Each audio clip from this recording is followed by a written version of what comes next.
C'est ici, dans l'une des grandes salles de conférence de l'hôtel Alima Palace, à plus de 400 km de Brazzaville, dans la localité d'Oyo, devant un parterre de personnalités gouvernementales, politiques et locales, ainsi que des professionnels et experts de l'industrie pétrolière au Congo, qu'a été faite par la société SARPD Oil, chargée d'exploiter le premier gisement onshore du Congo, l'annonce de la découverte des hydrocarbures dans le bassin de la cuvette, dont le processus de recherche remonte dans les années 80 dans ce que l'on appelle aujourd'hui le delta de la cuvette, plus précisément de Mikungu, district de Lukolela.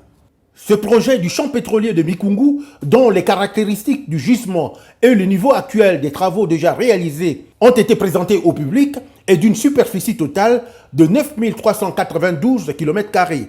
Ce gisement comporte 4 puits, dont le premier se trouve à 3400 km de profondeur et dispose d'une réserve estimée à 480 millions de barils. Avec ce nouveau gisement, la République du Congo, pays reconnu producteur du pétrole, tient à la faveur de la production du delta de la cuvette centrale, renforcer son indépendance énergétique. Ce qu'on appelle onshore, il faut parler de la cuvette congolaise. C'est pour la première fois dans notre pays qu'on fort dans la cuvette congolaise du Congo. Et pour un premier puits d'exploration, l'exploration pure, parce qu'on n'a pas de puits de référence, on est bien tombé. Très ému, le chef de l'État congolais Denis Sassou Nguesso, dans une vidéo projetée lors de la cérémonie, a salué l'événement. Selon lui, ce projet a nécessité beaucoup de persévérance et d'opiniâtreté. C'est une nouvelle qui nous réjouit tous.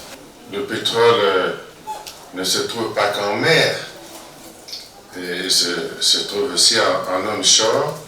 Personnellement, j'étais optimiste avec d'autres, et voilà pourquoi je ne me suis jamais découragé, et j'ai soutenu tous ces travaux jusqu'à aujourd'hui. Et avec cette découverte, nous pourrons, tous les Congolais, être contents. Les travaux se poursuivent. Ainsi donc, avec la confirmation de ce champ pétrolier, il n'en demeure pas moins que le plus dur commence après le partage de production en fonction des réserves. C'est l'exploitation. Et déjà, grâce à la mobilisation des experts environnementaux, les études d'impact et environnementales ont été déjà faites, notamment avec l'anticipation des risques, la prévention de toute forme d'impact sur l'environnement et l'intégration de la population.